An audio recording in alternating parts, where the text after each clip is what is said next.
we've been reading in class the prayers of Bhaktivinoda Thakur. So he's exhibiting great humility in moods which are maybe not relatable to us. And so one devotee said, when we hear these moods, it will make some devotees depressed because Bhaktivinoda Thakur is just listing all his faults. And if we do that, it can be very discouraging. So how do we deal with that? How do we understand it? And my answer was, our assimilation should be age appropriate. And I want to talk about this, spiritual age appropriate.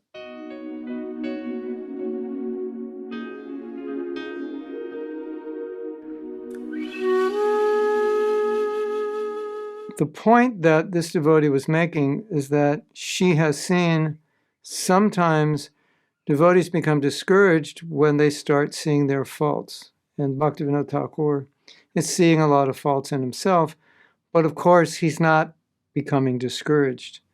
So is it safe for us to follow in his footsteps, or is it actually a problem?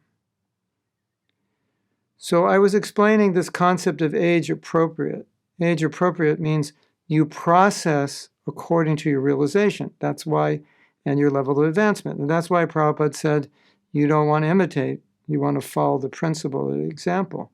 So we all need to be aware of our faults. That's the essential, or one of the essential definitions of humility. And one of the problems we have is that we have faults which we don't recognize or are unwilling to admit, and therefore we continue making mistakes because of those faults, sometimes hurting devotees, not recognizing our own misbehavior, etc. So it can't work that way. Humility means to be aware of our faults.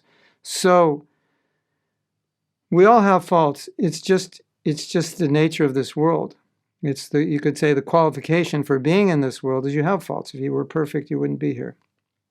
So if someone is reflecting on their faults and becoming depressed, discouraged, uninspired, hopeless, etc., it's not as much a spiritual defect as it is more probably a psychological defect, because you feel bad about yourself and you think, oh, I'm so bad. And now I'm looking at all the reasons I'm bad.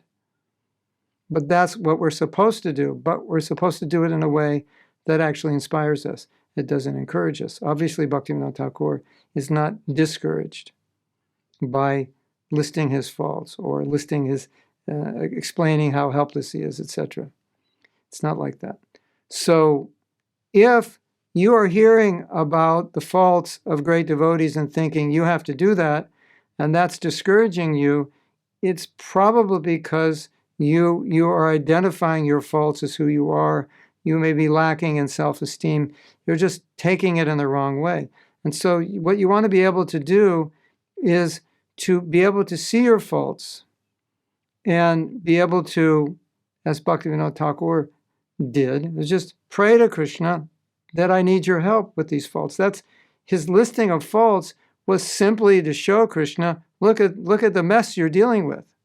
Look at this person. Look how helpless he is. Look how fallen he is. Look how useless he is. He really needs your help. So the conclusion of Bhaktivinoda Thakur was to increase his hankering for mercy. It wasn't to give up. We could easily understand why one would want to give up. But the whole point of listing his faults was saying, look I'm a welfare case. I'm a, as we say, mercy case. Look at my situation. Please, I need your mercy. Lord Chaitanya is the favorite of the most fallen. So when a devotee lists his faults at the feet of the Lord, he's really saying, just see how qualified I am for your mercy, because on my own, what can I do? Look at my list of faults. It's handicapping me. But you're the most merciful, especially to the most fallen. So by my listing my faults, it's like the case of someone presenting to the welfare department. I've been unemployed, lost my job, this and that. Okay, you're qualified for welfare for 6 months, a year. So it's like that. We're presenting our case to the Lord. Just look at me. I need your mercy. This is my quote-unquote qualification for your mercy. So it should not discourage you, but it should inspire you to pray, to beg, to cry for mercy, saying, Krishna, look at me. Without your mercy, this project of becoming Krishna conscious is going to be impossible. So in that way, don't allow the recognition of your own faults to be discouraging you and causing you to give up, but actually it should cause you to be more prayerful, more inspired to take shelter, knowing that, just see, I'm so bad that only the Lord's mercy could save me.